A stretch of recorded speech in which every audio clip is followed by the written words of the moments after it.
Welcome back to Whispers of Time. I'm your guide through the corridors of history, and tonight we're going to explore something that touches every single person who has ever walked this earth.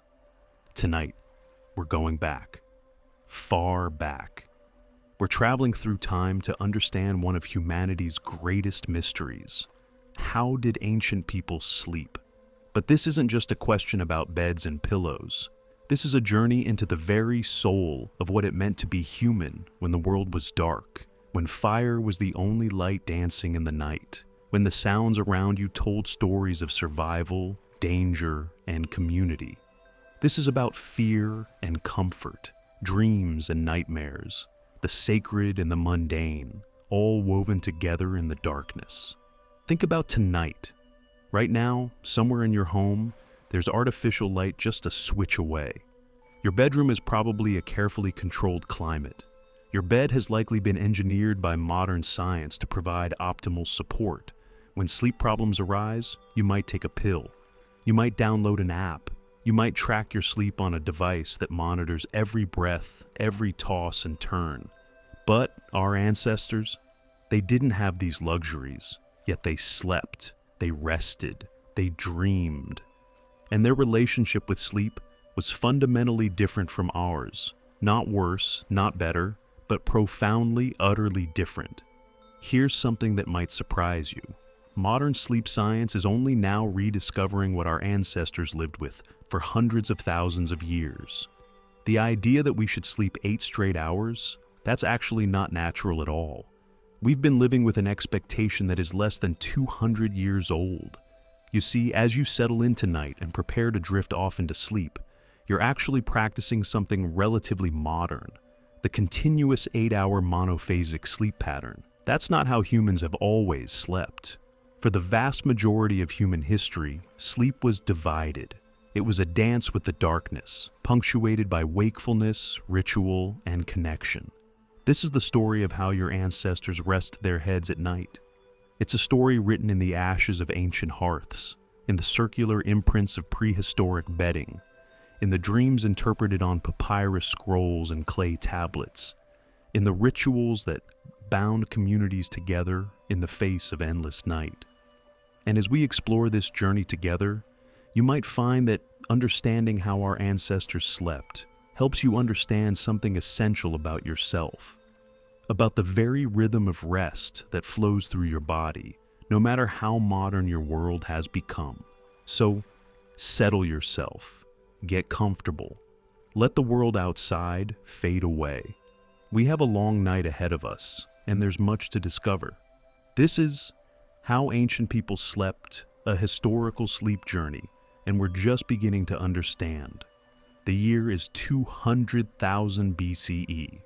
Perhaps even further back, we can't be certain. The sun is setting over a landscape that would be utterly foreign. To us today, no cities, no roads, no electric light pollution to steal the stars away.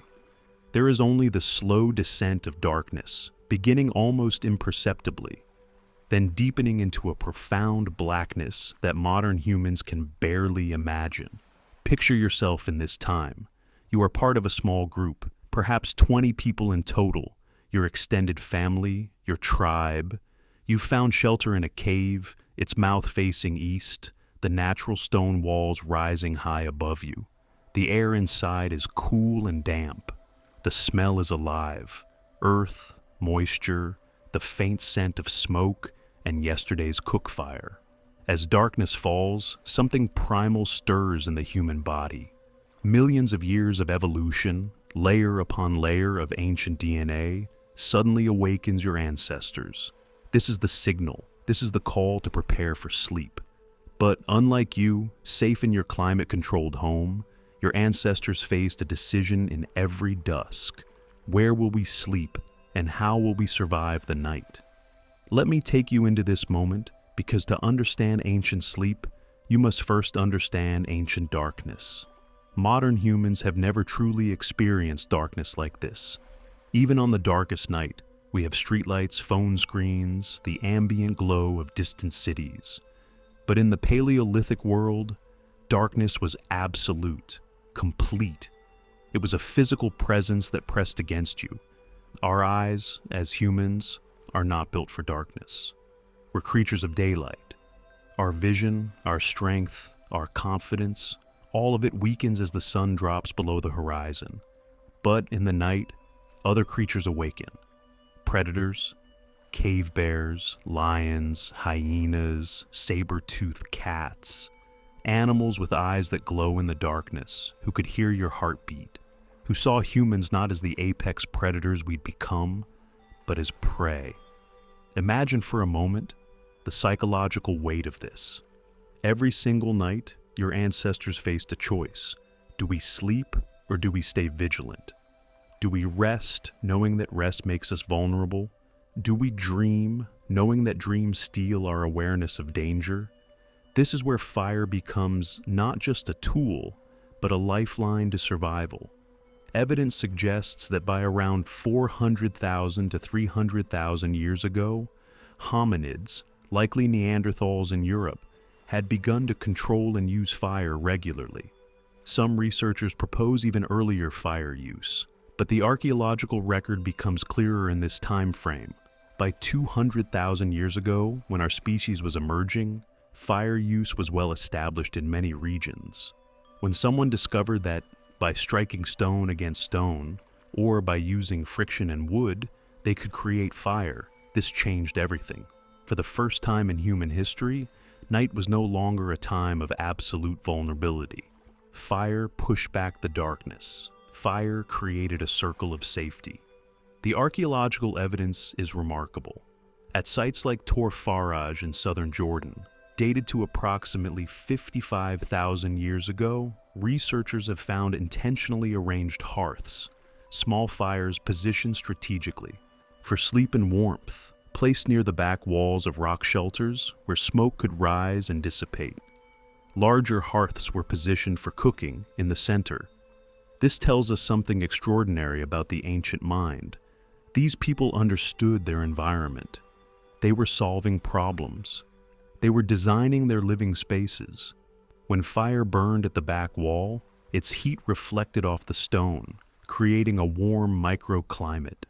Someone could sleep near this fire without choking on smoke. The warmth would keep them alive through nights that could, without fire, mean death.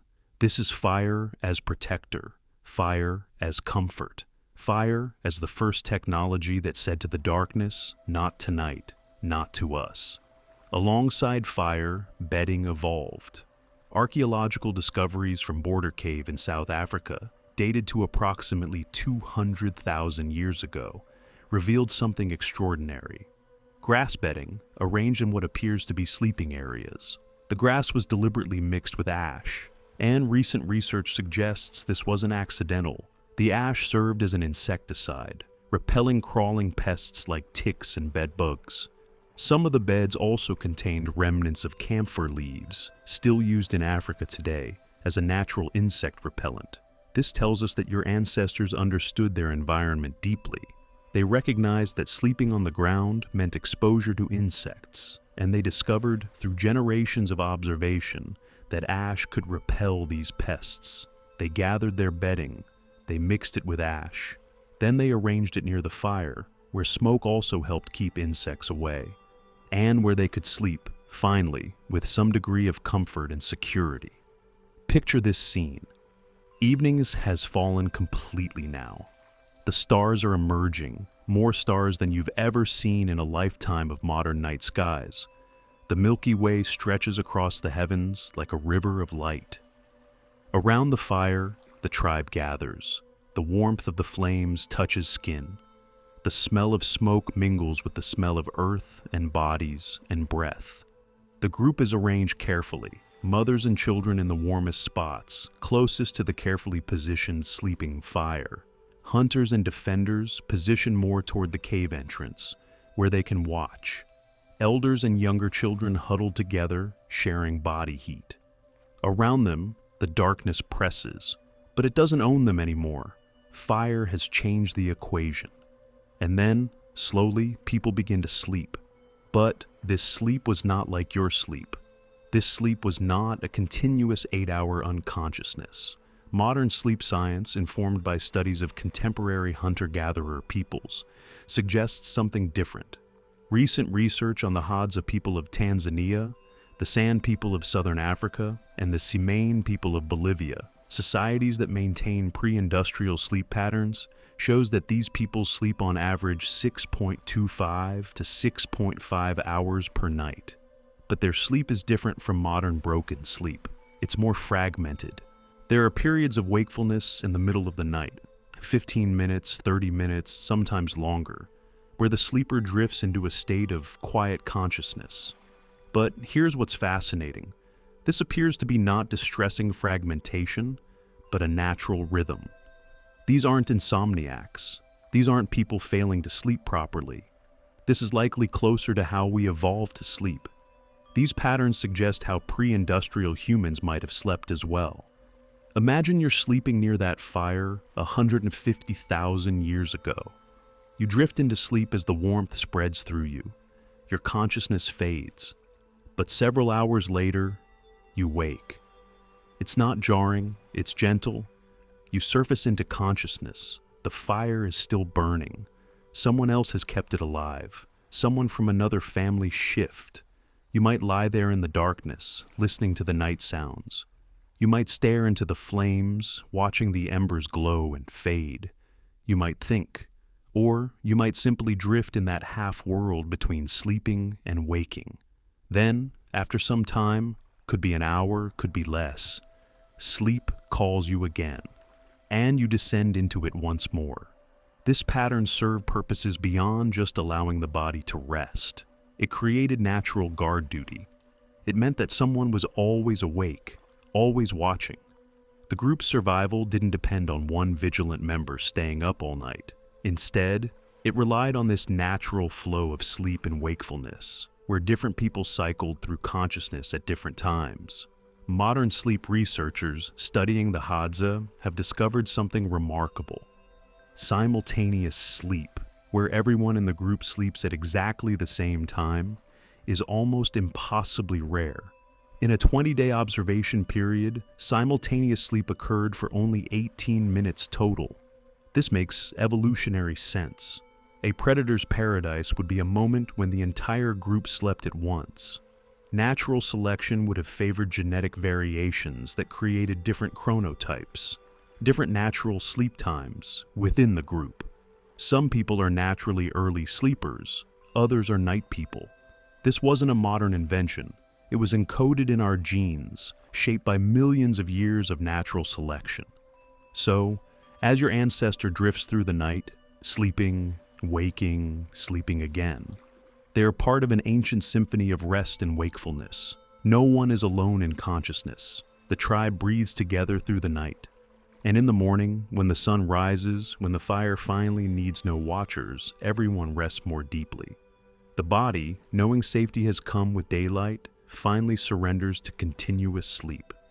This is sleep in the Paleolithic world, not the romantic notion of tribal warriors sleeping peacefully under the stars, not the nightmare of constant terror. Instead, it's something more nuanced. It's a sophisticated adaptation to a world of danger and darkness.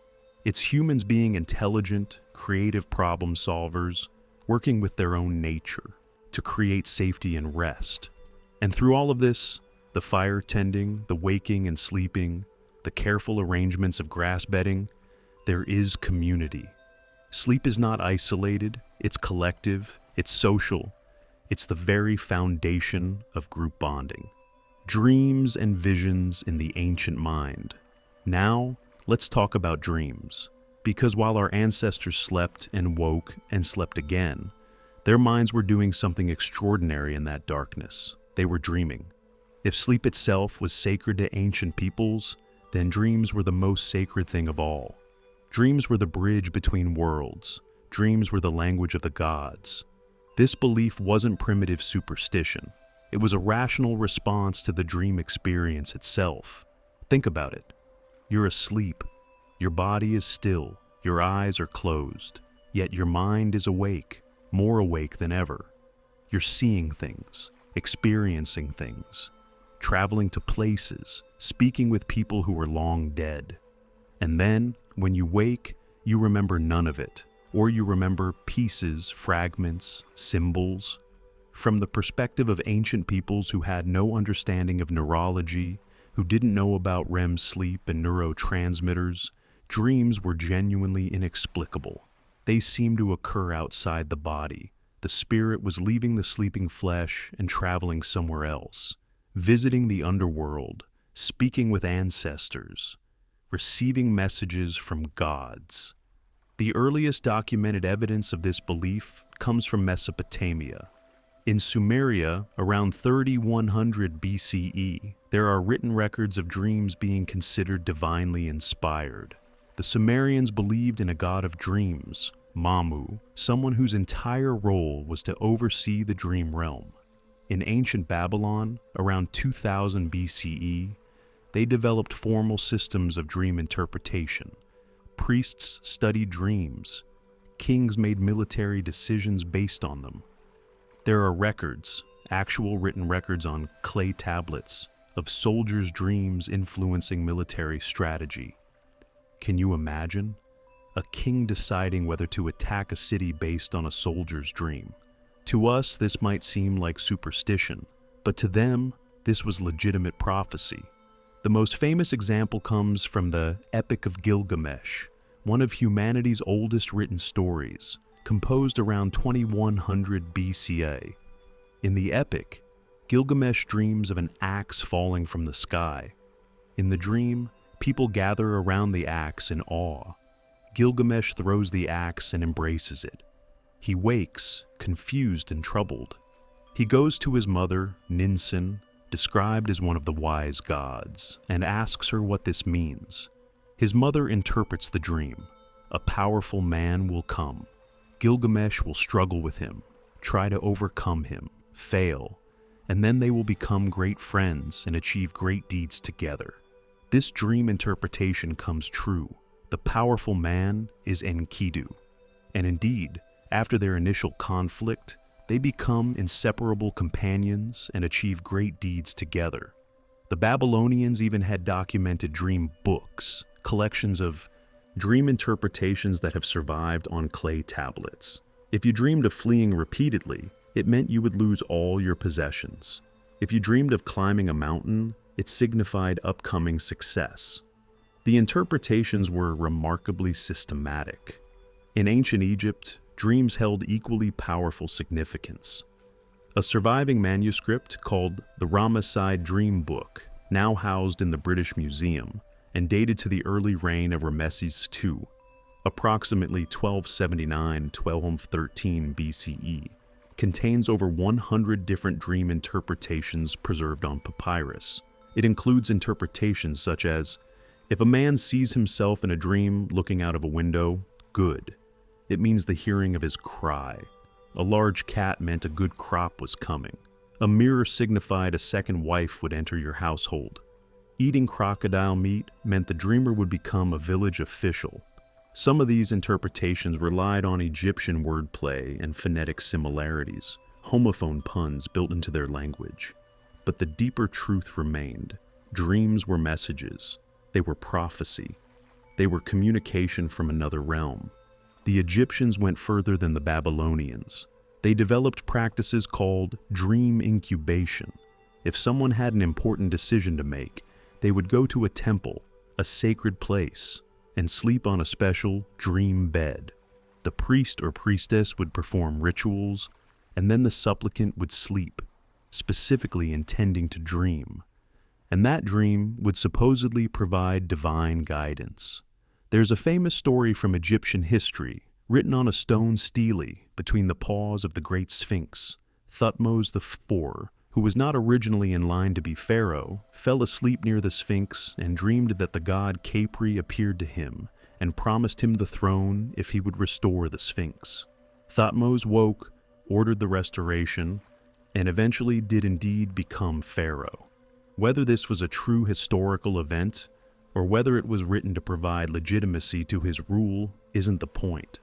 The point is that dreams had this power in the Egyptian mind, this ability to change destinies, to align humans with divine will. The Assyrians took dream interpretation to yet another level. The Assyrian king Ashurbanipal built an entire library in his capital of Nineveh, and housed within that library were clay tablets documenting hundreds of dream interpretations. These tablets show a level of sophistication in dream analysis that wouldn't be matched until modern Freudian psychology thousands of years later. The Assyrians believed that dreams came from two sources, the gods and demons. Good dreams came from the divine. Bad dreams came from evil spirits and night demons. One such demon was Zak, or Zakik, a nocturnal entity responsible for nightmares, the one who brought terror to sleepers. But here's what's fascinating. The Assyrians didn't just record dreams passively. They had professional dream interpreters, priest-seers called baru, which literally means to unfold, explicate, set at ease. These were expert professionals trained in the symbology of dreams who would interpret dreams for the king and nobility. Their interpretations sometimes led to military decisions, political alliances, even executions. In ancient Greece, dream interpretation, called oniromancy, was similarly elevated. The Greeks believed that dreams could reveal the will of the gods and could predict the future. Philosophers like Aristotle and Plato wrote extensively about dreams. There were dream temples, places where people would go specifically to incubate prophetic dreams. The dream interpreter, Artemidorus of Daldis, writing around 150 CE, created the only surviving Greco-Roman dream book, called the Onirocritica. It's remarkably sophisticated, showing an almost modern psychological understanding of dreams. Artemidorus understood that context mattered. The same dream symbol could mean different things to different people depending on their circumstances, their status, their age. A dream of flying might mean liberation for a prisoner, but arrogance or recklessness for a wealthy man. But beyond the interpretive systems, beyond the temples and priests and official dream books, there's something more profound happening in the ancient mind during sleep. There's a sense that something sacred is occurring. That consciousness is touching something larger than itself. When we think about our ancestors sleeping, we often picture them in a state of unconsciousness, vulnerable, unaware. But they understood something we've largely forgotten. That sleep is not the opposite of consciousness. Sleep is a different kind of consciousness. It's a state where the mind is freed from the constraints of the waking body and can wander, explore, see things invisible to waking eyes. To an ancient Egyptian, to a Babylonian priest, to an Assyrian king, sleeping was actually a form of spiritual activity. It was time spent in communion with the divine. It was not wasted time. It was sacred time. And the dreams that came during that time were messages. Sometimes warnings, sometimes guidance, sometimes prophecy. And perhaps, in some way, they were right. Modern sleep science has confirmed that dreaming is when our brain consolidates memory, processes emotion, and makes creative connections. Musicians report that musical solutions come in dreams. Scientists have made discoveries in dreams. Artists have found inspiration in dreams. The writer Mary Shelley dreamed Frankenstein. The chemist Auguste Kekulé dreamed the structure of benzene. Paul McCartney dreamed Yesterday. Our ancestors, without understanding the neuroscience, somehow understood that dreams were where the mind did its deepest work. They honored dreams. They listened to them. They treated them as seriously as any conscious experience. And so, in ancient times, sleep was not a break from life. Sleep was life. It was essential time. Time for the body to heal. Time for the mind to wander and explore and dream. Time for communication with the divine, whether that divine was understood as gods, ancestors, spirits, or simply the deeper wisdom of one's own psyche. This is why ancient cultures documented dreams so carefully, why they appointed professional dream interpreters, why kings made decisions based on dreams. It wasn't superstition. It was recognition of something true, that in sleep and dreams, we access a different kind of knowledge. Nightmares and the dark fears of the human heart. But not all dreams brought guidance and comfort. Some dreams brought terror. Imagine yourself again in that cave, 100,000 years ago. You've been sleeping for a few hours near the warmth of the fire. Your mind is deep in sleep, in that realm where the normal rules of reality don't apply. And then, something shifts. Your mind descends into a nightmare. In your dream, you're being hunted. There's something behind you, something with claws and teeth. You try to run, but your legs won't move properly. You try to scream, but no sound comes. The thing gets closer. Its breath is on your neck. And then, you wake suddenly, gasping, your heart hammering in your chest, your body covered in sweat. It takes a moment for the waking world to reassert itself. It was a dream, just a dream. You're safe. You're in the cave. The fire is still burning. Your tribe is around you. But the fear lingers. The adrenaline is still coursing through your veins. And you're not alone. Someone else is waking too, also covered in sweat, also struggling to come back to the waking world from a nightmare. This is the nightmare, one of humanity's most universal and primal experiences. And in ancient times, nightmares held a special terror. Remember what we discussed earlier. Ancient peoples didn't understand the neurology of dreams. They didn't know that nightmares were just a mixture of memories, fears, and random neural firing in the brainstem. To them, nightmares were real. They were attacks. They were demonic. They were prophecies of doom. In Mesopotamia, the demon Zak was specifically blamed for nightmares. It was a nocturnal entity that rode through the night on the wind, seeking sleepers to torment. If you woke in terror from a nightmare, it wasn't your mind playing tricks. It was Zayak. The demon had attacked you. The Assyrians recorded this in their texts. They had rituals to protect against Zayak, amulets, prayers, specific things you could do before sleep to prevent the nightmare demon from visiting you. In later European traditions, this same fear appears in different forms. The mare, an entity that would sit on your chest as you slept, suffocating you, bringing terror-filled visions. In Germanic traditions, it was the Mara. In Scandinavian folklore, it was the nightmare itself, given form, a creature that would gallop through the night, stealing sleep from humans. These aren't random folkloric inventions. They're descriptions of what we now know as sleep. Paralysis, a condition where the mind wakes but the body remains paralyzed in the muscle, atonia of REM sleep, and the brain often generates hallucinations of a demonic presence. Without understanding the neurology, people for thousands of years described essentially the same experience, waking unable to move, overwhelmed by dread, sensing a malevolent presence in the darkness. But in ancient times, nightmares weren't just personal horror. They had social and political significance. In ancient Mesopotamia, the king Ashurbanipal recorded his nightmares and had them interpreted by professional dream priests. These interpretations were then used to guide the king's decisions. If a nightmare portended disaster, military campaigns might be delayed or altered. In the Old Testament, Pharaoh's nightmares, which the biblical Joseph interprets as a prophecy of coming famine, influenced the entire course of Egyptian history. Pharaoh dreams of 7 fat cattle being consumed by 7 thin cattle and 7 fat ears of corn being eaten by 7 thin ears. Joseph interprets this as a warning. 7 years of plenty will be followed by 7 years of famine.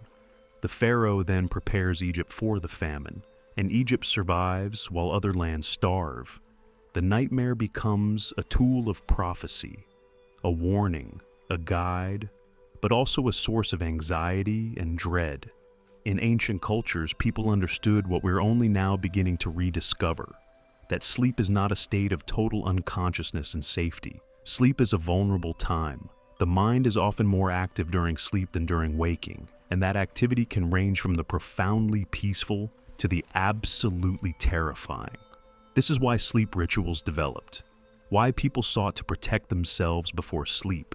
why they performed ceremonies and prayers, why they wore amulets and talismans, why they tried to arrange their sleeping spaces to be safe and sacred.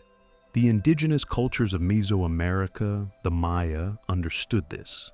Night was not just a time for sleep.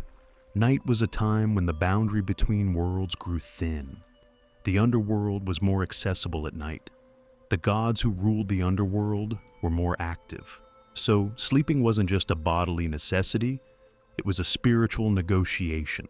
Maya people would make offerings before sleep, attempting to appease the underworld gods to ensure that the sun would rise again, that their souls would safely return to their bodies in the morning.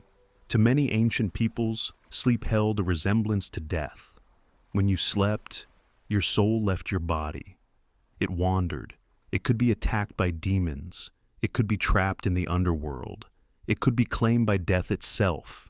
Your body lay vulnerable, seemingly lifeless. It was understood that sleep was a kind of risk, a necessary risk. Your body needed rest. Your mind needed dreams. But in seeking this rest, you were exposing yourself to danger. This understanding appears across cultures. In ancient Egypt, dreams were believed to be visits to the realm of the dead. In Mesopotamia, dreams were encounters with otherworldly beings. In indigenous American cultures, dreams were journeys to the spirit world. And nightmares? Nightmares were failed journeys. They were signs that something had gone wrong in that other realm, that you'd been attacked by forces you couldn't see, that you'd encountered demons or evil spirits, that you'd needed protection but hadn't had it. So, ancient peoples developed protections, rituals to perform before sleep, prayers to say, places to sleep that were considered sacred or safe, community sleeping arrangements where you were never truly alone, people positioned around you while you slept, available to wake you, to comfort you, to drive away the fear if nightmare struck. This is why fire was so important for more than just its warmth and light. Fire was a spiritual protection. Fire kept demons at bay. Fire marked a sacred space. Fire said, "This circle of light is safe. Outside the fire is danger. Inside is sanctuary." And when nightmares came, and they did come, because nightmares are universal and eternal, you would wake to the warmth of the fire, to the presence of your tribe, to sounds and movements that reassured you. You are here. You are alive. You are safe. The nightmare was just a dream. The demons haven't won. You're still here, still breathing, still part of the living world. Segmented sleep and the rhythm of ancient nights. Let's return to something we touched on earlier because it's crucial to understanding how ancient people actually experience sleep. This idea of segmented or biphasic sleep, the belief that ancient people slept in two distinct periods rather than one continuous block. For most of human history, this appears to have been a common pattern, not for everyone all the time, but as a widespread, accepted way of organizing sleep. And then, within the last 200 years, it disappeared almost completely from Western culture. The evidence is actually quite recent. In 2001, a historian named Roger E. Kirch published groundbreaking research based on 16 years of investigation into historical documents, diaries, logs, literature, official records. He discovered something remarkable.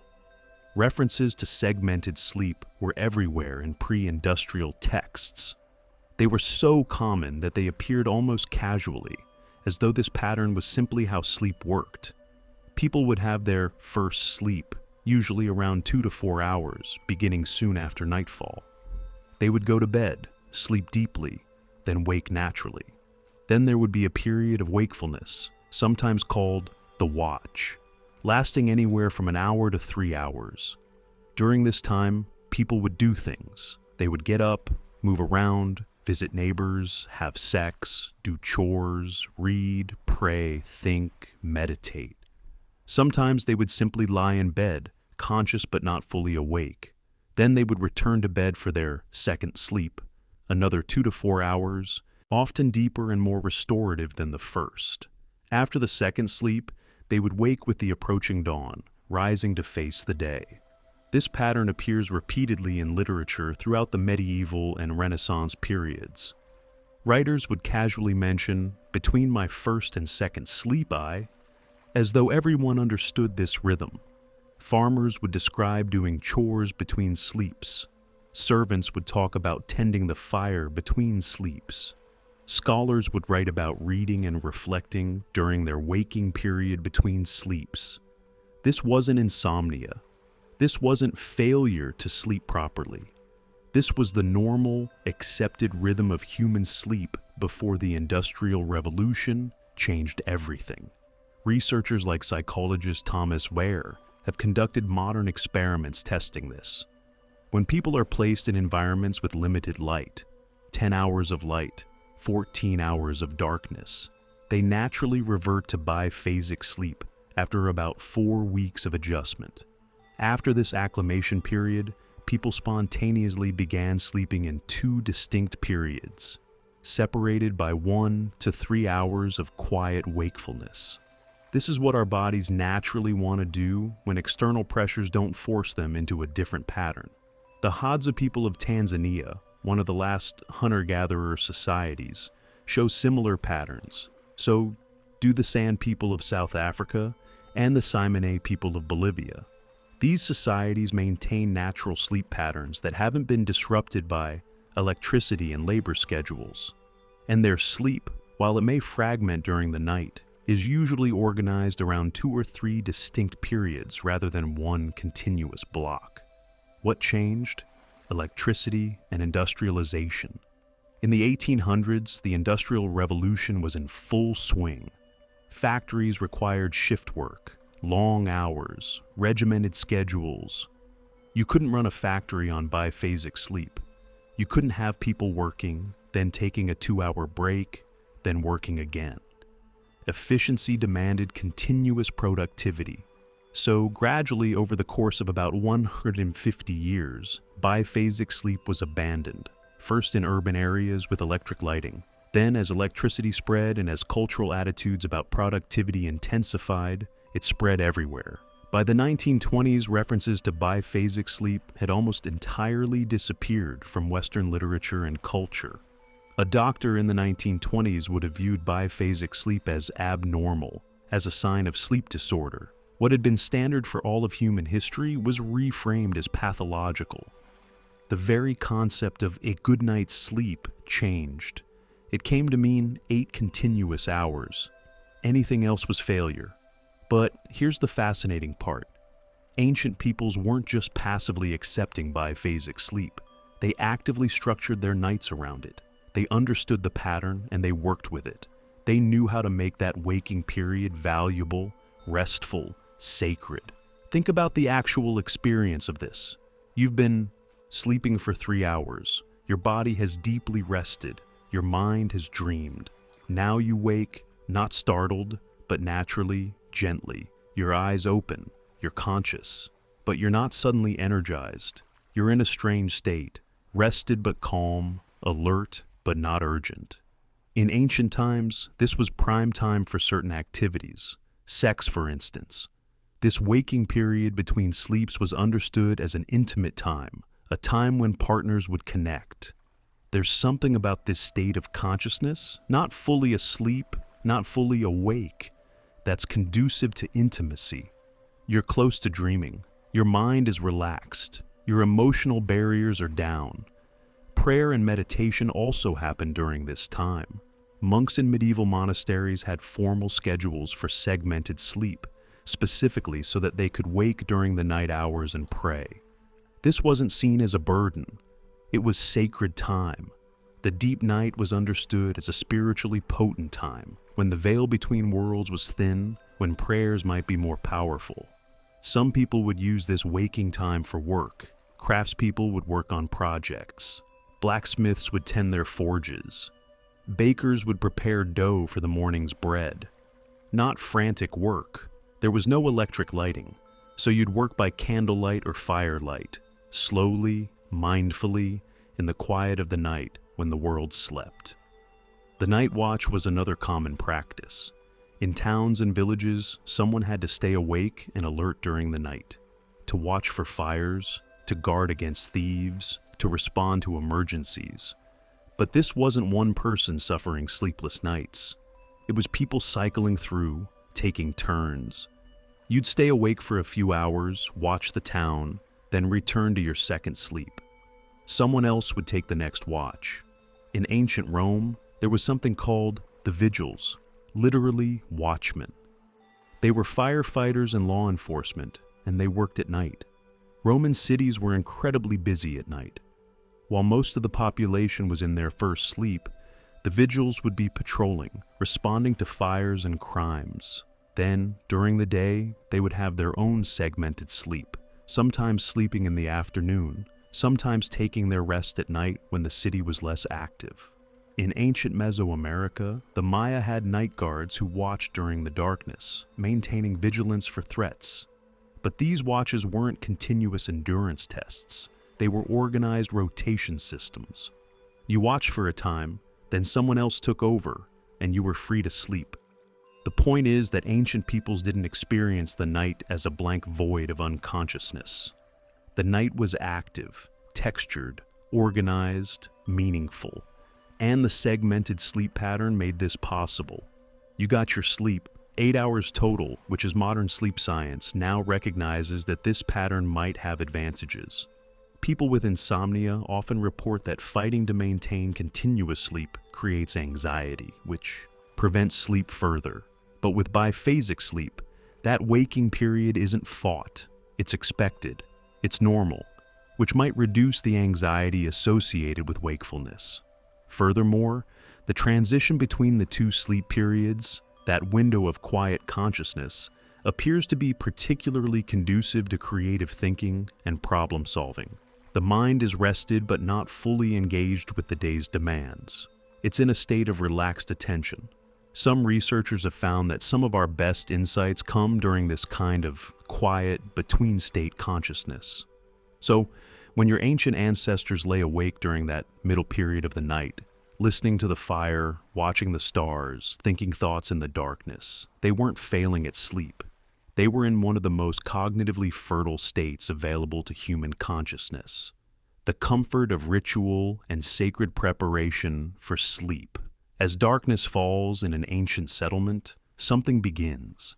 It's not random, it's not haphazard.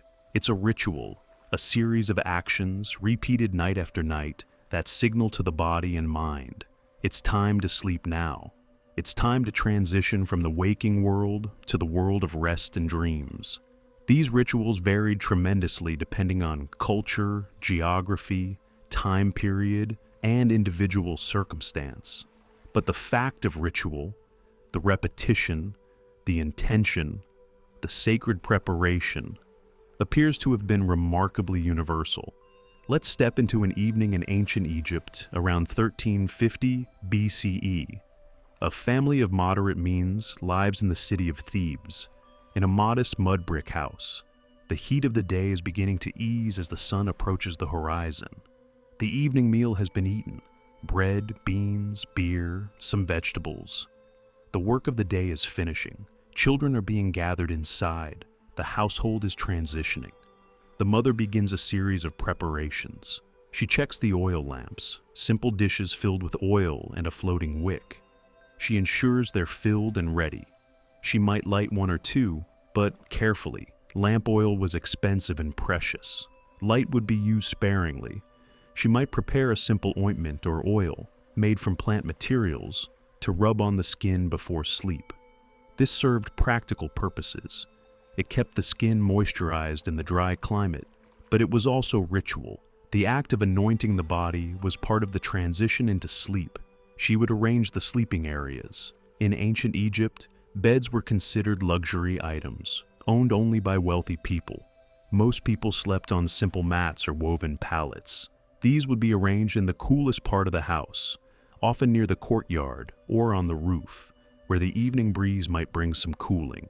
Before lying down, she might offer a prayer. Not a lengthy formal prayer necessarily, but a simple acknowledgement, a greeting to the gods who ruled the night, and asking for protection. A blessing for safe sleep, The family would settle down together. Children curl near parents, perhaps a story told, not for entertainment necessarily, but to calm the mind, to ease the transition from waking consciousness into sleep. The story might be familiar, something heard many times before. Its familiarity was comforting. As sleep approached, the mother might hum or chant something, a simple melody, repeated, almost hypnotic. This wasn't singing for entertainment. This was sonic comfort. The voice of the person you trust most, repeating a sound that said, "You are safe, you are loved, you can rest now." Slowly the children would drift into sleep, then the mother, then the father. This same pattern, ritual preparation, sacred intention, communal settling together, appears across ancient cultures. In ancient Greece, there were formal bedtime prayers. The Orphic hymns include verses thought to have been recited before sleep.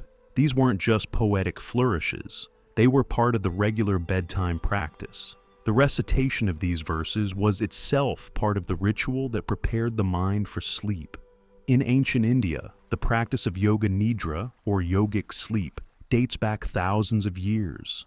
It's a systematic practice where you lie down in a relaxed position and systematically move your consciousness through different parts of the body, releasing tension, calming the mind. The practice culminates in deep, restorative sleep. But more than that, it's a ritual. It says, sleep is not something that happens to you. Sleep is something you prepare for, with intention. In Mesopotamia, there were specific bedtime rituals as well. The evening prayers might involve pouring water, a precious and sacred element, and speaking words of protection and blessing. These weren't superstitions. They were methods of mentally preparing for sleep, of signaling the transition. What all these rituals share is a common function. They bridge the gap between the waking world and the sleeping world. They create a threshold. They say to the mind and body, we are now moving from one state to another. Modern sleep science understands why this is so powerful. Your body runs on circadian rhythms, internal cycles that regulate sleep-wake patterns, hormone production, body temperature, and dozens of other biological processes. These rhythms respond to external signals, primarily light and darkness. But they also respond strongly to behavioral signals, to routine. When you repeat a specific sequence of actions night after night, your body learns to recognize that sequence as a signal that sleep is coming. Your mind begins to associate those actions with the transition to sleep. It's a form of conditioning, but it's extraordinarily effective. The problem with modern sleep is that we've largely abandoned ritualized preparation. We stay engaged with screens, phones, tablets, computers, until moments before bed. The blue light of these screens actually suppresses melatonin, the hormone that promotes sleep. We're mentally engaged with stressful information, news, social, and media, work emails, right up until we try to sleep. Then we're surprised when sleep is difficult. We blame ourselves. We assume there's something wrong with us. But actually, we're violating everything our bodies have evolved to expect. Ancient peoples didn't have this problem because they didn't have this choice, but they also understood, intuitively, the value of ritualized preparation. Among many indigenous cultures, there was an understanding that you should leave your thoughts outside before sleep. There were specific rituals for this. In some cultures, you would sit at the threshold between inside and outside and consciously set aside the thoughts and concerns of the day. You would imagine them being carried away by wind or water. Only then would you enter the sleeping space. In other cultures, there were blessing rituals where someone, an elder or a designated person, would move through the sleeping area, perhaps with smoke from sacred herbs, perhaps simply speaking words of blessing, creating a sacred space for sleep.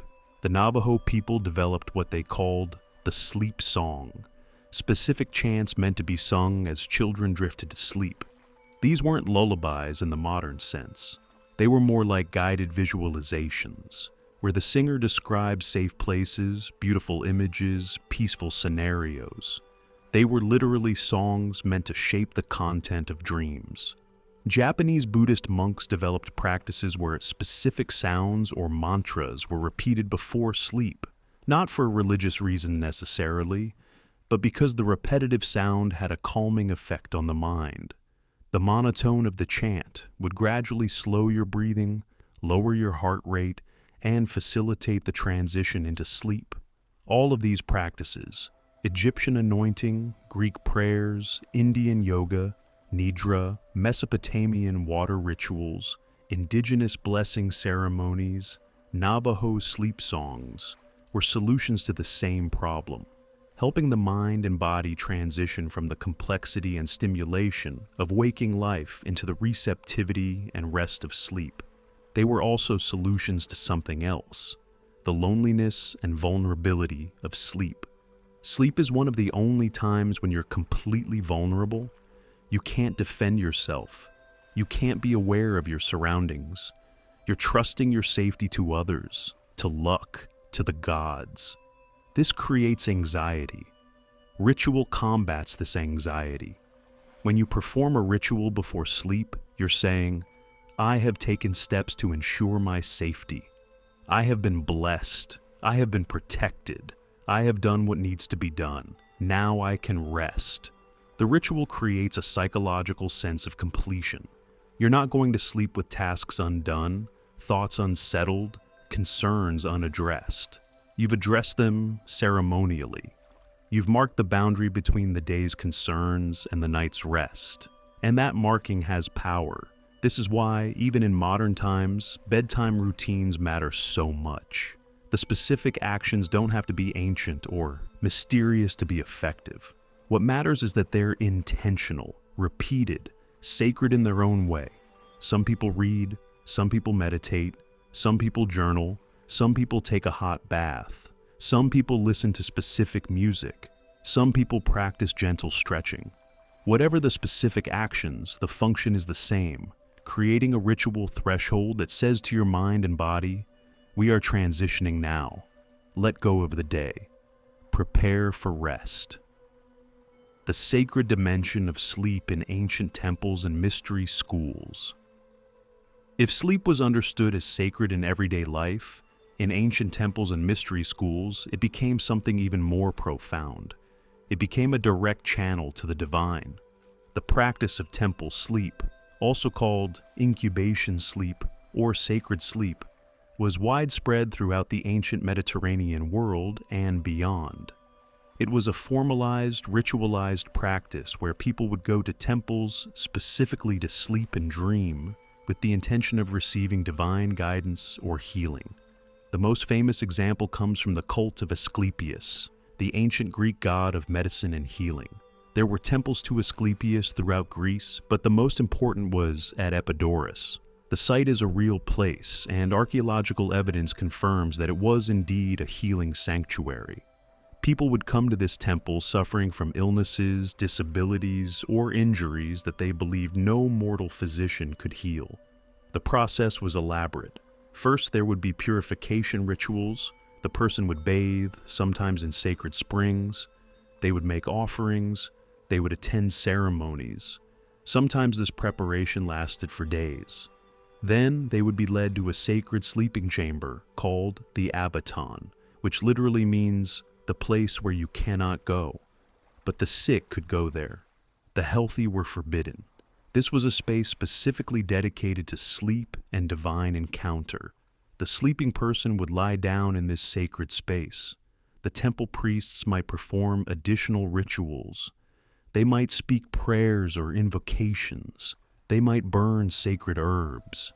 The intention was to induce not just sleep, but a specific kind of sleep.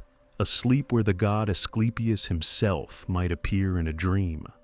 And according to historical records, people believed it worked. They reported waking from these sacred sleeps with their illnesses healed, with knowledge they didn't previously possess, with solutions to problems that had plagued them. Now, from a modern perspective, We might explain these healings through the placebo effect, or psychosomatic healing, or even selective reporting. People remembering the healings and forgetting the failures. And all of those things may have played a role. But there's something else happening too. There's something about expectation, intention, ritual, and the power of the mind to influence the body. Modern research in psychosomatic medicine has confirmed that expectation can significantly influence healing. If you truly believe you will heal, your body produces measurable physiological changes that actually promote healing. The person coming to the temple of Asclepius was in an extraordinary psychological state. They'd exhausted conventional medicine. They were desperate. They came to a sacred place. They participated in rituals. They made offerings. They held the expectation, the absolute certainty, that they would be healed. And in that state, many of them were. This wasn't false healing. The healings were real. But they were facilitated by psychological and spiritual factors as much as by the gods' intervention. Or perhaps, in the ancient mind, those things were the same thing. Perhaps divine intervention was the mechanism through which psychological healing worked. The practice of incubation sleep existed not just in Greek temples but throughout the ancient world. In Egypt, there were similar practices at temples dedicated to Isis, Serapis, and other gods. In Mesopotamia, incubation temples existed as well. Even in ancient Hebrew tradition, there are references to temple sleep where prophets would sleep in sacred spaces and receive divine visions. There's a beautiful example from the Jewish tradition. King David, according to the Psalms, would sleep in the temple, and in his sleep, he would receive visions and guidance. The practice was understood as legitimate spiritual practice, not different in kind from prayer or sacrifice. In ancient India, the temples of Ayurveda, the traditional medical system, had sophisticated practices of therapeutic sleep. A sick person would come to the temple and would receive ritual preparation, then be given specific herbs to facilitate sleep. In the sleep, the body would heal, the mind would rest, the spirit would receive whatever guidance was needed. What all of these practices share is an understanding that sleep is not merely a biological necessity. Sleep is a spiritual practice. Sleep is a time when the boundary between the human and the divine grows thin. Sleep is a method of healing and transformation. The mystery schools, the secret initiatory societies like the Mysteries of Eleusis in Greece or the mystery cults of ancient Egypt, incorporated sleep and dreams as central to their practice. Initiates would undergo rituals that involved ritual death and symbolic rebirth. Sometimes this was enacted dramatically, but sometimes it involved actual sleep in sacred chambers. The initiated person would descend into darkness, into caves or underground chambers. They would participate in rituals, then they would sleep. And in that sleep, they would experience something that was understood as a confrontation with death, with the underworld, with ultimate reality. When they woke, they would be transformed. They would be reborn as an initiate. Historians aren't entirely certain what happened in these mystery schools because they were secret, so secret that no written accounts were ever intended to survive. But there are hints. There are archaeological remains of the underground chambers. There are references in classical texts. There are accounts by people who had been initiated. One of the most famous is from the Roman orator Cicero, who was initiated into the mysteries of Eleusis. He wrote that the experience was so profound that he no longer feared death. Whatever he had seen, whatever he had experienced in that sacred sleep in the underground chamber, it had fundamentally changed his understanding of death and the afterlife. The playwright Sophocles, also initiated, described the experience as being like a dissolution of the boundaries between self and world. In the sacred sleep, the boundaries of the individual ego dissolved. The initiate experienced something larger than themselves. These descriptions sound mystical, but they're also consistent with what modern neuroscience understands about altered states of consciousness.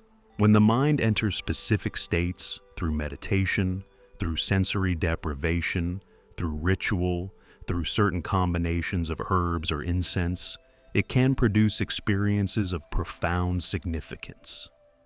The boundaries of the self can feel permeable. The sense of time can dissolve. The experience can feel more real than ordinary waking consciousness.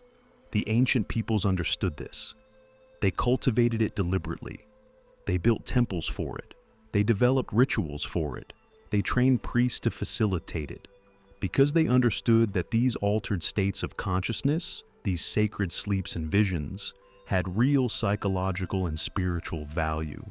For an ancient Roman to be initiated into the mysteries, to have slept in the sacred chamber and experienced the dissolution of self-boundaries, to have received the knowledge that was deemed too profound for the uninitiated.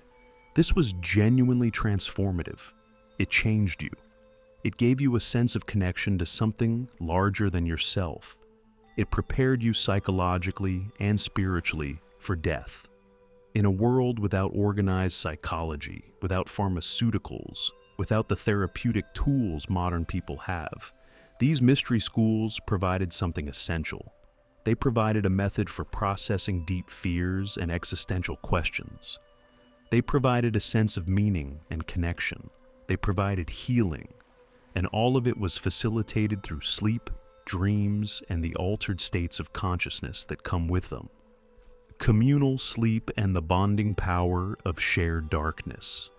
There's something we need to talk about that fundamentally distinguishes ancient sleep from modern sleep. Ancient people rarely slept alone.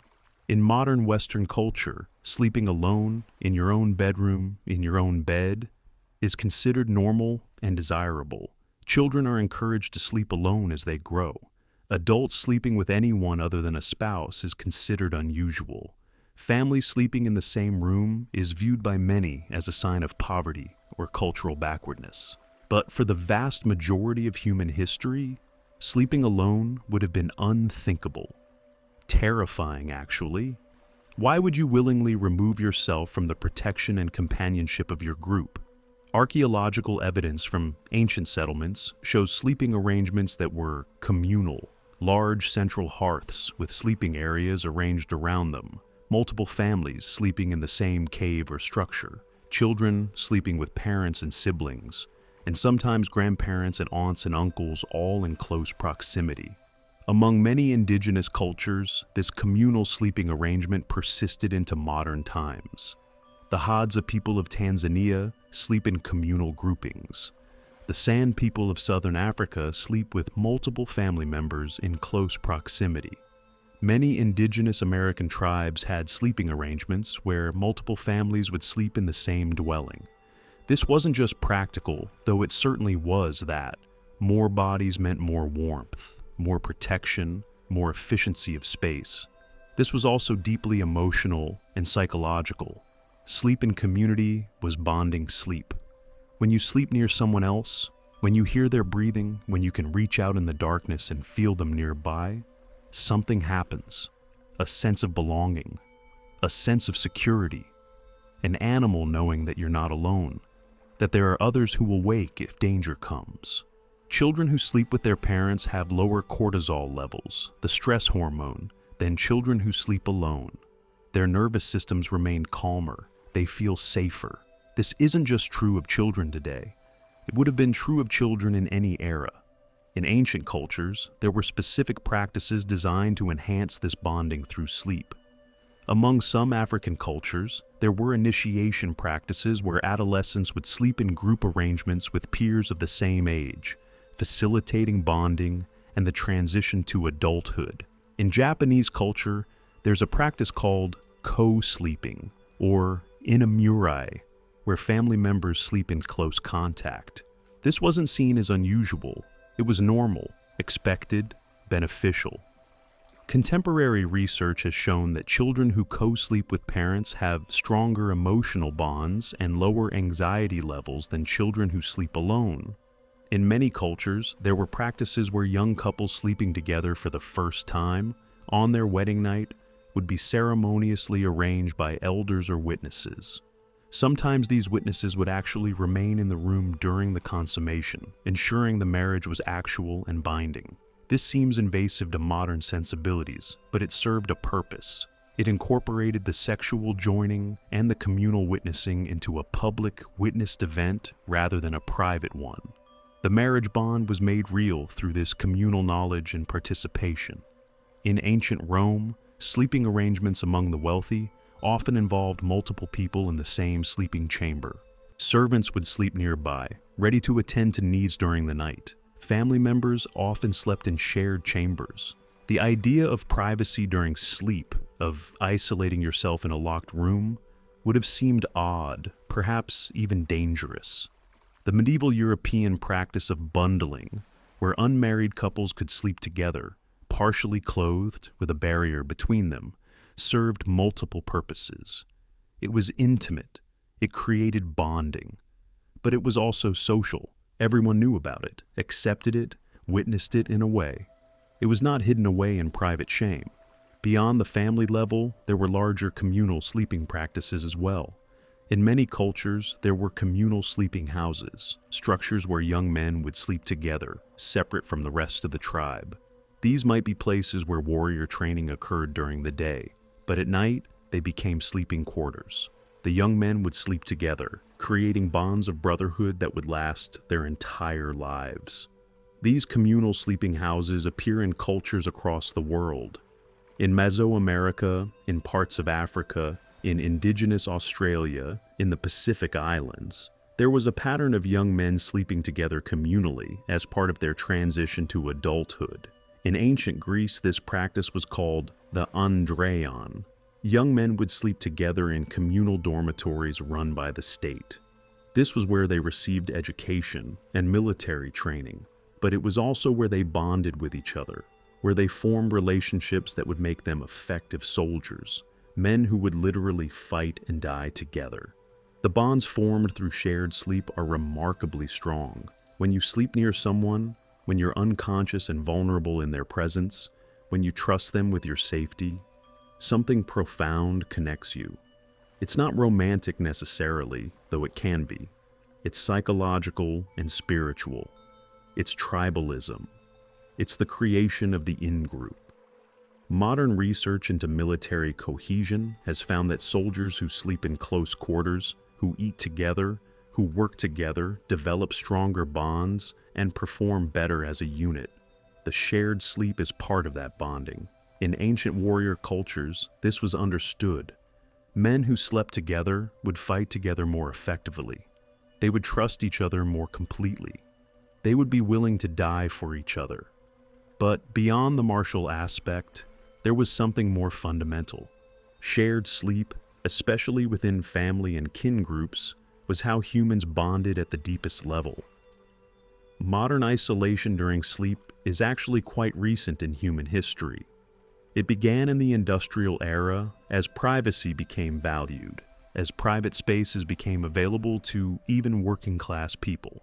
But for almost all of human history before that, sleeping was communal. The loss of this communal sleeping has actual psychological and social consequences that we are only beginning to understand. Rising anxiety and depression rates may be partially explained by the loss of the physical reassurance that comes with sleeping near others. The epidemic of insomnia in modern Western cultures might be partly due to the fact that our nervous systems are expecting to sleep in community, but instead, we're isolated. Some modern sleep researchers are investigating the therapeutic potential of returning to more communal sleeping arrangements, at least occasionally. The practice of sleeping in shared beds with partners or family members, previously discouraged by modern sleep medicine, is being reconsidered as potentially beneficial. In ancient times, there was no such reconsideration needed. It was just how things were. You belonged to a group, and that belonging extended into sleep. You fell asleep to the sounds of your tribe. You woke to their movements. You were never truly alone. And in that community of sleep, you found safety, bonding, identity, aging, sickness, and the final sleep in ancient culture. We must speak now of something that ancient peoples understood more directly than we do, the connection between sleep and death. Because in ancient times, death wasn't as medicalized or hidden as it is today. Death was part of life. It happened at home. People witnessed it. And sleep and death were understood as intimately related. There was even a god of sleep in many cultures, Morpheus in Greek mythology, Somnus in Roman mythology, and he was often depicted as the brother of death or the son of night. The Greek word for sleep, hypnos, and the word for death shared a common root. They were understood as kin. Sleep was understood as practice for death. In Homer's Iliad, sleep and death are actually portrayed as twins, hypnos and thanatos. Death is simply sleep from which one does not wake. The poem describes a warrior who falls in battle, and as he slept, eternal sleep, death's brother, came upon him. This understanding influenced how ancient peoples approached sleep and how they approached death. If sleep was practice for death, then sleep was important. It was a way to rehearse for the inevitable transition. And dying well, which in some cultures meant dying peacefully in sleep, was the goal. In many ancient cultures, there was a blessing that meant approximately, "May you die in your sleep, old and surrounded by family." This was understood as the best possible death. Your final sleep would be like your earlier sleeps, but permanent. You would surrender to it peacefully, your life work done, and you would wake, if you woke, in the afterlife. For the elderly, sleep held a particular significance. As people aged, they slept more. This was recognized and accepted. The elderly would often retire from active work and spend more time in sleep and rest. This wasn't understood as laziness. It was understood as a natural part of aging, a gradual transition toward final rest. In many cultures, the elderly were given honored places for sleep, the warmest spots, near the fire, the most comfortable bedding. They were cared for and honored in their sleeping because they were understood to be approaching death, and death was understood to come through sleep. When someone became terminally ill, sleep became even more significant. The sick person would lie in their familiar sleeping place, surrounded by family. There would be vigils, people staying awake beside the sleeping sick person. These weren't just practical. Someone needed to ensure the person's needs were met. There was also a spiritual dimension. The vigil was a way of honoring the transition. It was a ceremony. In the Jewish tradition, this developed into formalized practices. When someone was dying, specific prayers would be said. The Shema, a core Jewish prayer, would be recited. The dying person would be washed and prepared for burial. But before all of that, there would be sitting with the person in their sleep and wakefulness. The body and mind preparing for the final transition. In Celtic traditions, when someone was dying, they would be surrounded by their tribe. Keening, a specific form of ritual wailing, would sometimes begin even before death occurred. It was understood as easing the person's transition. It was a form of honoring both the living person and the death they were approaching. In many indigenous cultures, dreams at the end of life were understood as particularly significant. An elder approaching death would be asked about their dreams. These dreams were believed to be communications from the ancestors, preparing the way for the dreamer's entry into the ancestor realm. There are accounts from indigenous Australian peoples of elders who, near the end of life, would know through their dreams when death was coming. They would prepare themselves. They would say their farewells. And then they would lie down to sleep, and they wouldn't wake. Modern anthropologists and historians who study these practices describe them as remarkably dignified. The dying person wasn't fighting against death, wasn't being subjected to invasive medical procedures, wasn't dying alone in a hospital. The dying person was integrated into the community, honored, their sleep and dreams respected as they approached the final transition. But it wasn't just at the end of life that sleep connected to death. Throughout life, the night, the time of sleep, was understood as a time when the boundary between life and death grew thin. There's a reason that ghosts in folklore always appear at night. Why darkness is associated with the underworld and with the dead. Why night is the time when the living are most vulnerable to supernatural encounters. It's because sleep, which happens at night, is the closest the living come to death. In ancient Greece, the underworld wasn't understood as a distant place. It was intimate. It was close. The dead were always nearby. And at night, especially in sleep, you might encounter them. You might have a nightmare that was actually the dead trying to communicate. You might have a prophetic dream that was actually an ancestor warning you of danger. This wasn't necessarily terrifying, though it could be. It was understood as normal. The boundary between the living and the dead was permeable. Sleep was the place where it was most permeable. In ancient Egypt, the entire concept of the afterlife was connected to sleep.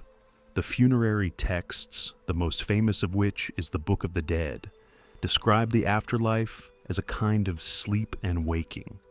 The deceased would sleep in the tomb and then wake in the afterlife, living a continuation of their earthly life. This understanding led to specific sleeping arrangements in tombs. The bodies weren't just placed anywhere. They were positioned as though sleeping. Sometimes actual beds or platforms were constructed, as if the deceased was simply taking a long sleep. In Mesopotamia, there was similar understanding. The underworld was called the land of no return, a place of darkness and sleep from which awakening might be possible but was not guaranteed. The Roman burial practice of placing items in graves, food, tools, money, suggests an understanding that the deceased was going on a journey, perhaps a long sleep, from which they might wake and continue living in some form. All of these practices and beliefs were driven by the fundamental recognition that sleep and death are closely related, that sleep is a rehearsal for death, that in sleep we approach the ultimate boundary, and that how we approach sleep throughout life influences how we approach death when it comes. For ancient peoples, this understanding made sleep sacred. It made sleep worthy of ritual and respect. It made the time of sleep a time of spiritual significance rather than merely a period of unconsciousness. And perhaps, just perhaps, this understanding, though it came from a different framework than modern neuroscience, actually points to something true. We spend roughly a third of our lives asleep. We undergo a kind of temporary death each night. We lose consciousness of the external world. Our sense of self dissolves into dream and darkness. We wake transformed. Perhaps the ancients understood something true about this process. Perhaps sleep really is a rehearsal for death. Perhaps in surrendering to sleep each night, we're practicing for the final surrender. Perhaps taking sleep seriously, treating it as sacred rather than as wasted time, is actually taking life seriously. Seasonal shifts, seasonal sleep, and the ancient body's rhythm. We've been speaking of ancient sleep as though it was constant throughout the year, but the reality was more complex and more interesting. Sleep patterns shifted with the seasons, and ancient peoples understood and worked with these seasonal rhythms. In northern latitudes, winter meant something very specific for sleep. It meant months of extended darkness. In Scandinavia, in Scotland, in northern Russia, the winter, darkness could be nearly complete. The sun would barely rise above the horizon, and for weeks or months, daylight was a pale gray twilight at best. In response to this, people's sleep patterns naturally extended. Instead of sleeping 7 or 8 hours, people might sleep 10, 12, or even more hours. Their bodies were responding to the lack of light by increasing sleep. This wasn't laziness or depression, it was seasonal adaptation. Conversely, in summer, when the daylight extended for many hours or even became nearly continuous in far northern latitudes, sleep would become more brief and more fragmented. The extended light would keep people active longer, would suppress melatonin production, would make sustained sleep difficult. Archaeological evidence from Arctic peoples shows seasonal patterns in activity. In winter, archaeological sites show evidence of extended indoor habitation, craft work, food preparation, and presumably sleep. In summer, there's evidence of increased activity, travel, hunting, gathering, and presumably less sleep. This seasonal shift was understood by ancient peoples. In many cultures, there were specific cultural practices that aligned with these sleep patterns. In Northern European cultures, winter was understood as a time of sleep and rest for the land and for the people.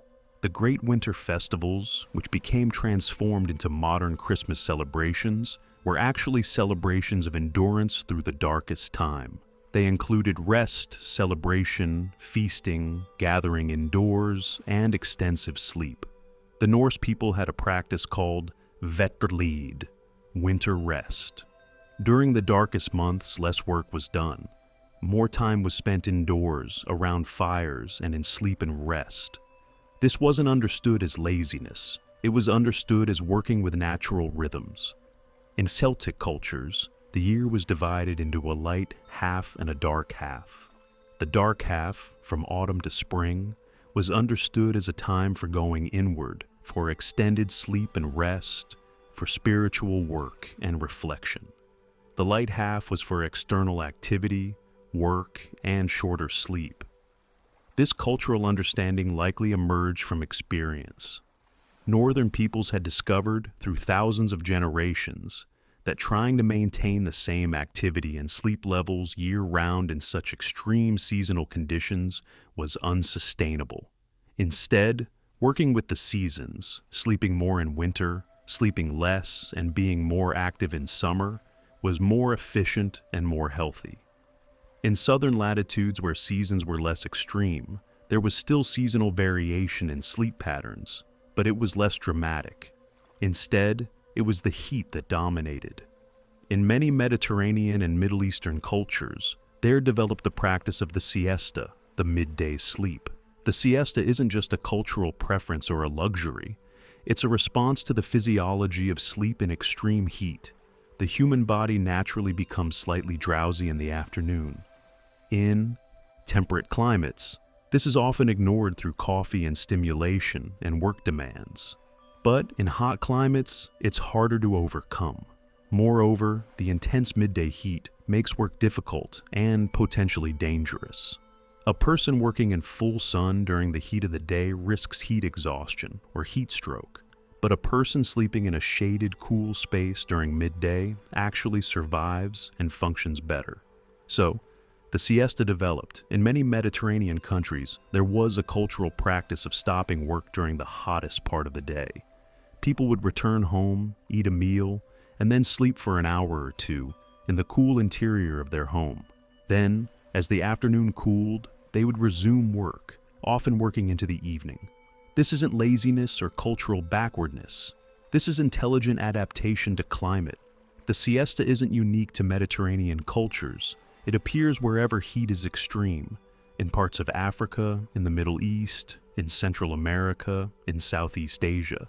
It's a universal human adaptation to heat. The ancient Egyptians, despite popular imagination of them as tireless builders, almost certainly incorporated substantial midday rest. The heat of Egypt during much of the year, reaching 40 degrees Celsius or even higher, would have made midday work dangerous and inefficient. In many ancient texts from Egypt, there are references to the heat of the midday sun in terms that suggest it was understood as a time to avoid activity. The sun god Ra was understood as most powerful, most dangerous at midday. It was not a time to be out working. It was a time to rest in the shade. Extending this further, there were also monthly and even weekly sleep patterns in many ancient cultures. The lunar cycle influenced sleep and activity in observable ways. In cultures without electric light, the brightness of the full moon meant more available light for nighttime activity. People could work later, could be more active, could sleep less. During the new moon, when the night was darkest, sleep would likely be more extended and more confined to actual sleeping hours. There was less opportunity to do nighttime work. Some researchers have suggested that this lunar influence on sleep patterns may have been encoded into human biology, that our sleep-wake cycle doesn't just respond to the sun, but also responds to the moon. Modern sleep studies are only beginning to investigate this possibility seriously. In ancient cultures with written calendars, there were sometimes formal recognitions of these lunar shifts. In some Jewish traditions, sleep and activity were adjusted to correspond with the lunar calendar. In some Islamic traditions, sleep and fasting practices shift dramatically during Ramadan, which is based on the lunar calendar. The point is that ancient peoples understood sleep not as a constant, fixed necessity, but as something flexible, responsive to environment, season, and circumstance. They worked with their body's natural rhythms rather than fighting against them. Modern life has largely eliminated these seasonal and diurnal variations through electric lighting and climate control. We maintain the same sleep schedule year-round, whether it's winter darkness or summer light. We work through the hottest part of the day in air-conditioned offices. We're awake during times when our ancestors would have been sleeping, and we sleep during times when they would have been active. This disconnection from natural rhythms is one reason modern sleep problems are so prevalent. Our bodies are confused. They're trying to follow ancient circadian and seasonal patterns, but external signals are telling them something different.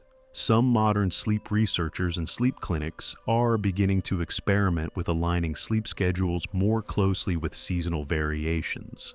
In winter, allowing for more sleep. In summer, encouraging earlier rising and more activity. It's a rediscovery of ancient wisdom, validated now by modern sleep science. Herbs, potions, and ancient sleep aids. Throughout ancient civilizations, people discovered that certain plants had the ability to influence sleep. They could deepen it, calm the mind before it, enhance dreams, or in some cases, facilitate visions or altered states of consciousness. These weren't crude experiments. By the time written records emerge, ancient peoples had developed sophisticated understanding of plant medicine. They knew dosages, preparation methods, timing of administration, and potential side effects. In ancient Egypt, there is substantial evidence that several herbs were used to facilitate sleep. Papyri containing medical information describe preparations using mandrake root, which contains powerful alkaloids that induce sedation and alter consciousness. There are references to poppy seed infusions. The seeds of the opium poppy contain morphine and codeine, natural opioids that reduce pain and promote sleep.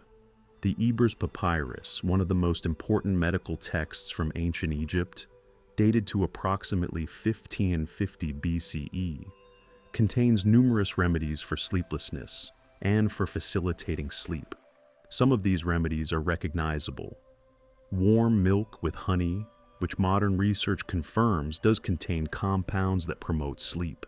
Others are more exotic, infusions of specific plant materials whose active constituents researchers are still identifying. In ancient Mesopotamia, cuneiform tablets describe similar practices. Physicians would prescribe certain plant infusions to patients suffering from insomnia. There are references to something that might be translated as the sleep-bringing oil, which was likely an infusion of fragrant plant materials that had calming properties. In ancient India, Ayurvedic medicine developed a sophisticated pharmacology of sleep aids. There's a substance called ashwagandha, literally the smell of horse, that was understood to calm the nervous system and promote sleep. There's Brahmi, another herb, used to calm the mind. There's Jatamansi, a root used specifically for insomnia and anxiety. These weren't random folk remedies. They were part of a systematic understanding of how plants affect the body and mind. An Ayurvedic physician would assess a person's constitution and their specific sleep problem, then prescribe herbs accordingly. In ancient China, similar systems developed. Traditional Chinese medicine recognizes that different people have different causes of insomnia. Some people have excess heat that keeps them alert. Others have insufficient blood that fails to nourish the heart and allow restful sleep. The treatment differs depending on the diagnosis. Various herbs were used. Ziziphus jujube, a fruit that was understood to calm the spirit. Polygonum multiflorum, used to nourish the blood. Poria cocos, a fungus used to calm the mind and promote sleep.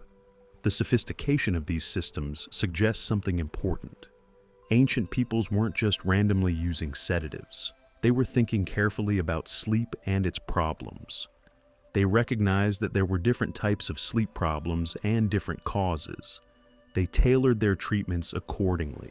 In ancient Greece and Rome, similar practices existed. The physician Hippocrates, often called the father of Western medicine, described sleep disorders and treatments for them. He noted that warm baths facilitated sleep, that certain herbs, including chamomile and valerian root, had calming properties. Galen, a later Roman physician, built on this knowledge. He described different types of insomnia and their treatments. He recognized that anxiety and excess mental activity could prevent sleep, and prescribed calming herbs and relaxation techniques accordingly. But beyond simple sleep aids, there were also substances used to enhance dreams or facilitate visionary experiences.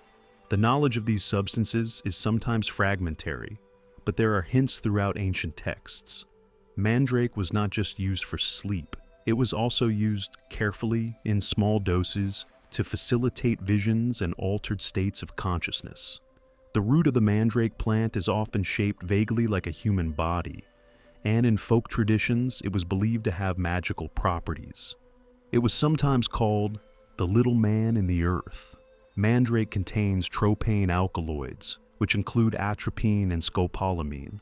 These are powerful compounds that can produce vivid visions, altered time perception, and experiences of altered consciousness.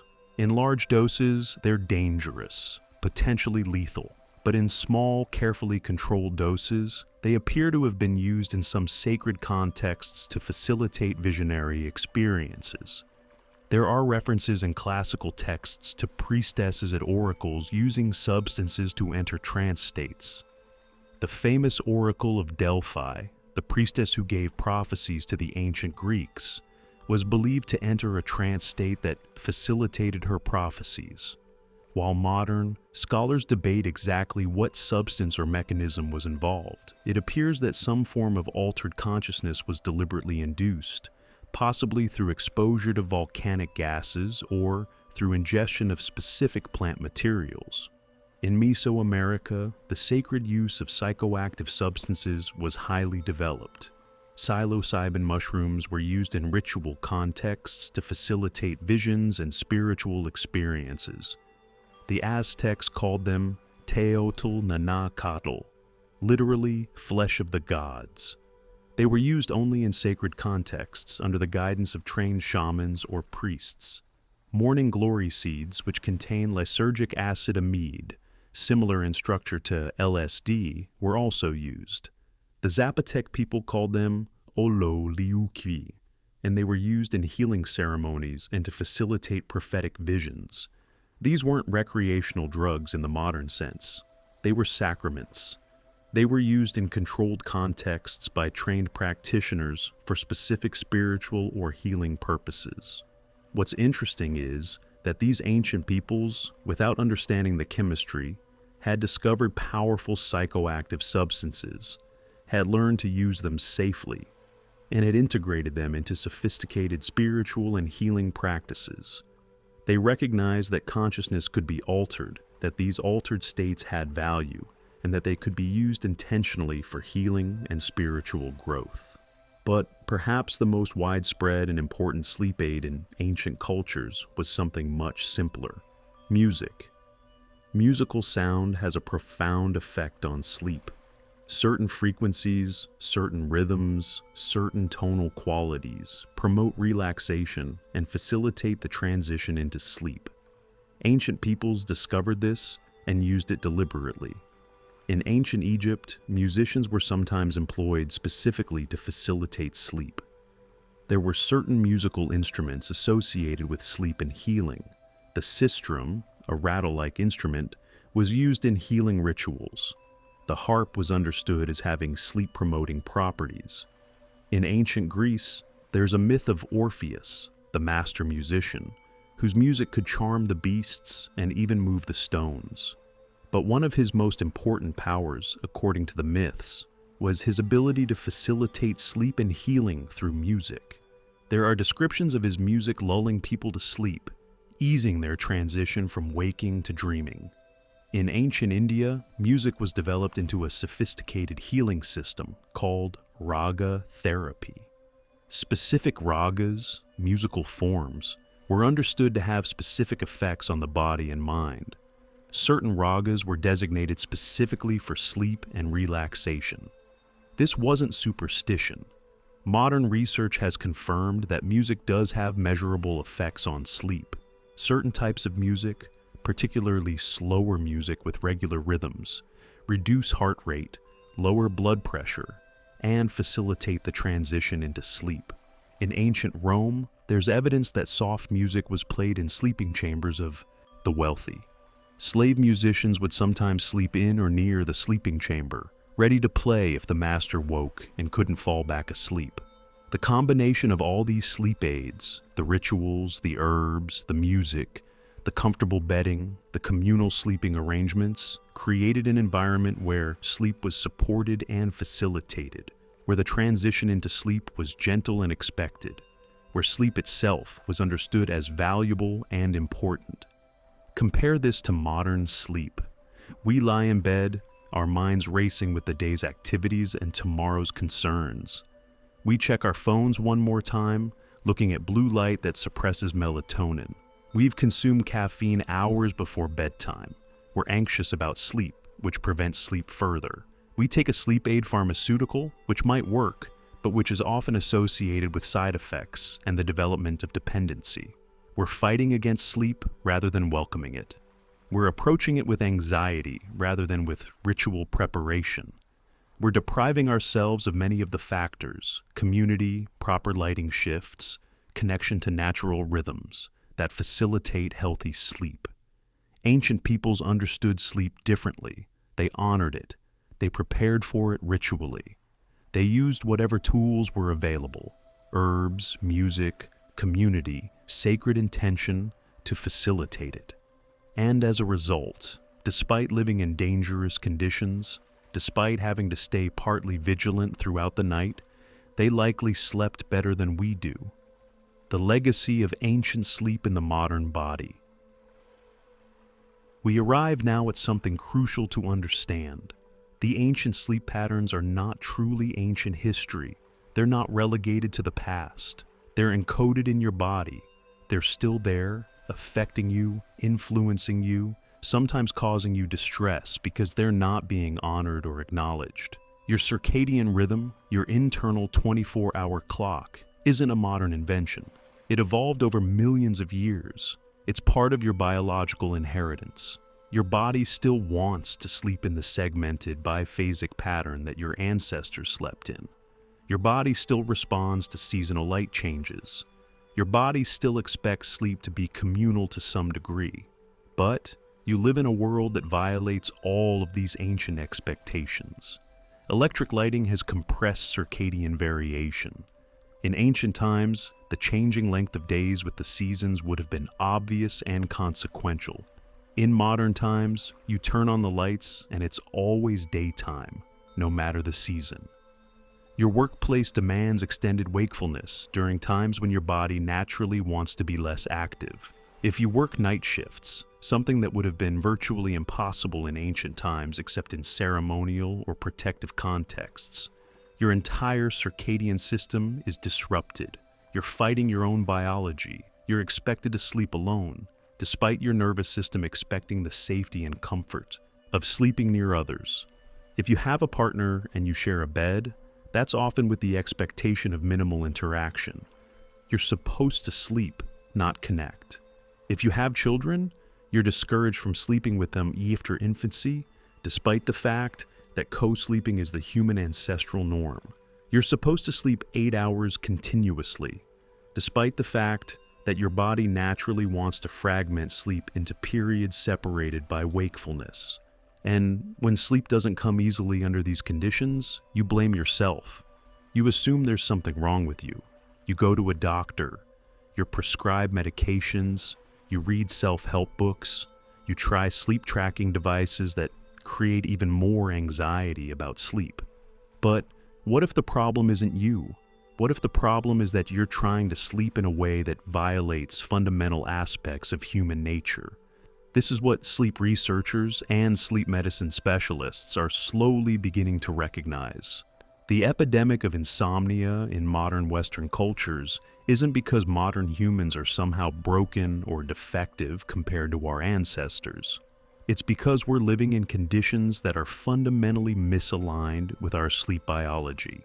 Here's what we know from modern sleep science, informed by understanding ancient sleep patterns. Segmented sleep is normal. If you naturally wake in the middle of the night, that's not insomnia. That's your ancient circadian rhythm reasserting itself.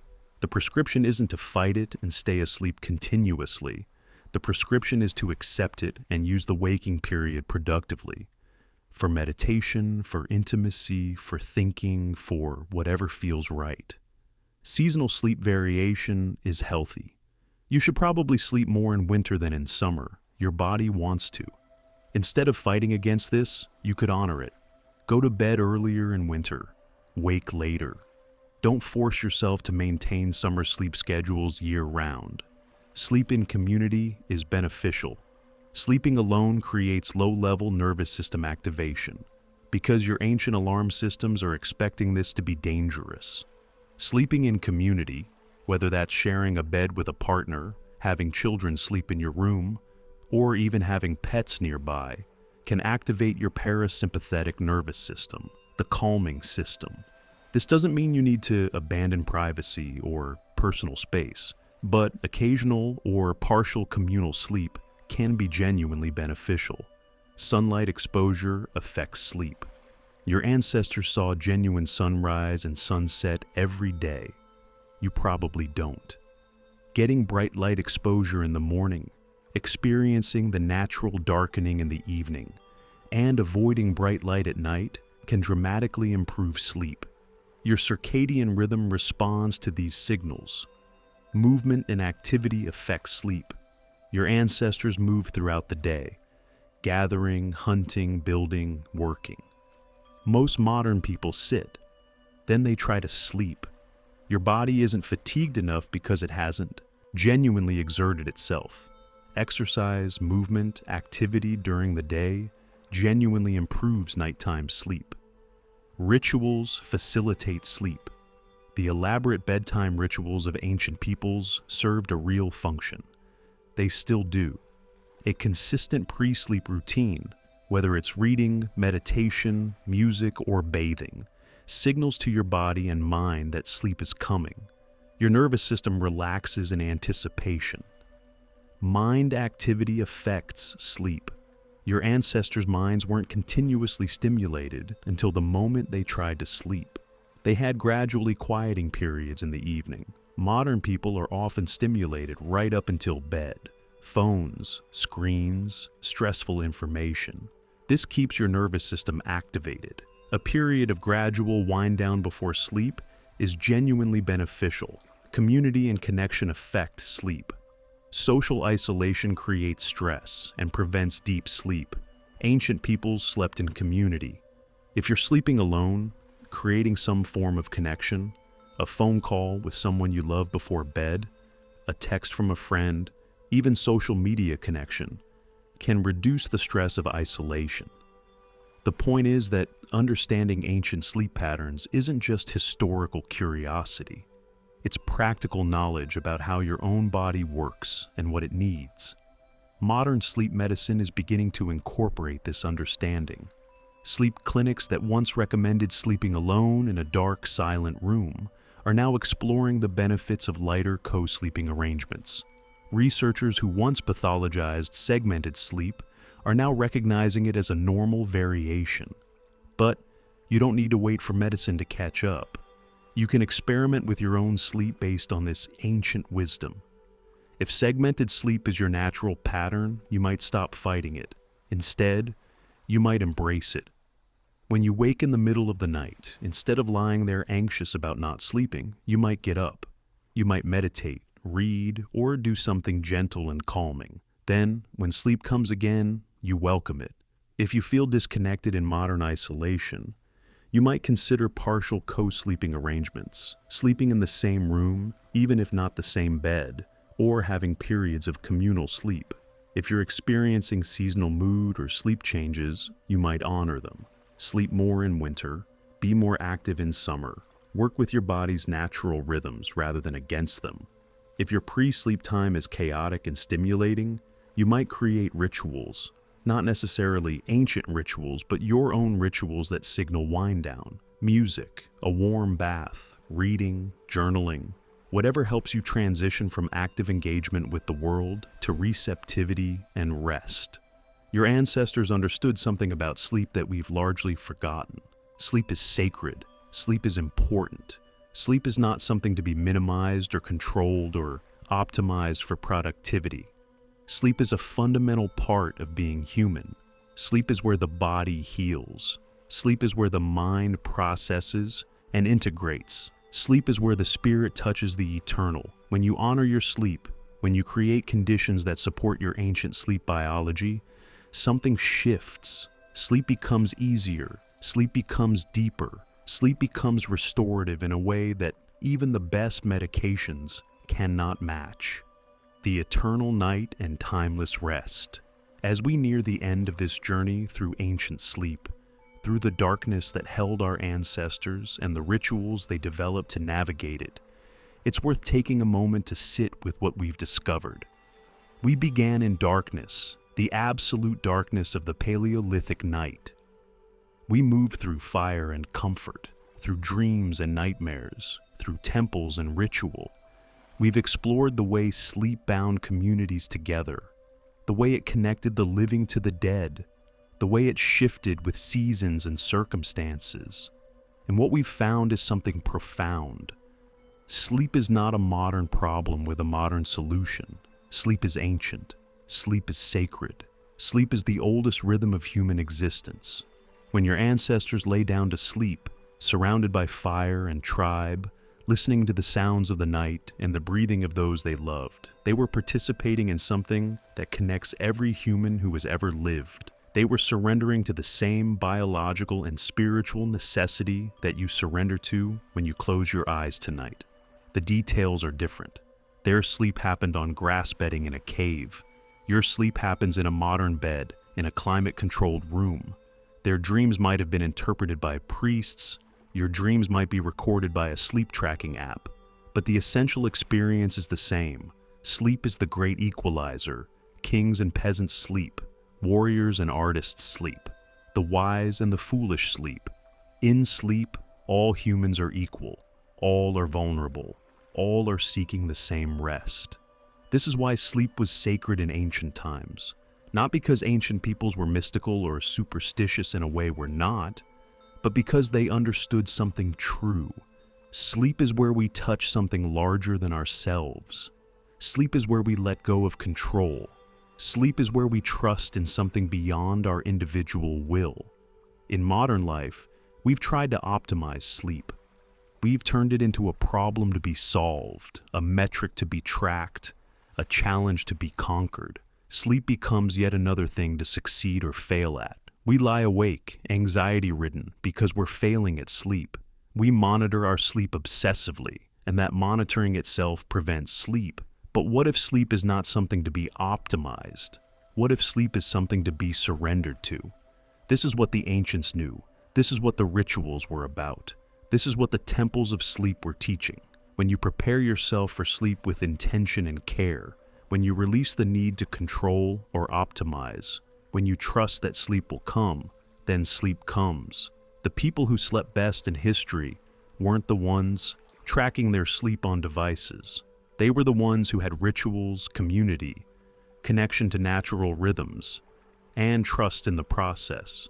As you prepare to sleep tonight, which after this long journey through ancient night may be very soon, you might consider what you're bringing to your sleep. Are you bringing anxiety, phones and screens, the stresses of the day still churning in your mind? Or are you bringing intention, ritual, a sense of surrender and trust? You might light a candle, if only briefly in memory of the fires that kept our ancestors safe through the night. You might take a moment to release the day's concerns, consciously putting them aside. You might recognize that this sleep you're about to enter is one in a long chain of sleeps that stretches back through your entire lifetime, back through your family's history, back through all of human existence. You might remember that when you sleep, you're participating in something ancient and sacred. You're joining billions of humans throughout history who have closed their eyes and trusted themselves to the night. You're letting your mind wander into the realm of dreams, where creativity and wisdom live. You're giving your body the rest it needs to heal and regenerate. And you might remember that this is not failure or weakness. This is not wasted time. This is the essential activity of being human. In the morning, you'll wake. You might wake refreshed, or you might not. You might have remembered dreams, or you might wake with no dream memory.